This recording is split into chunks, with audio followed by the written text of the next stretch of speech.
until 8:30. That's a tornado warning for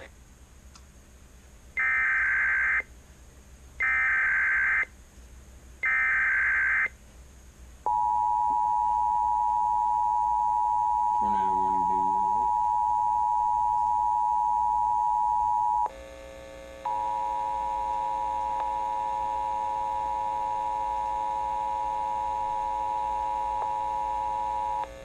This station is activating the Houston Area Emergency Alert System at the request of the National Weather Service in League City because of a tornado warning for Harris and Fort Bend counties until 8:30.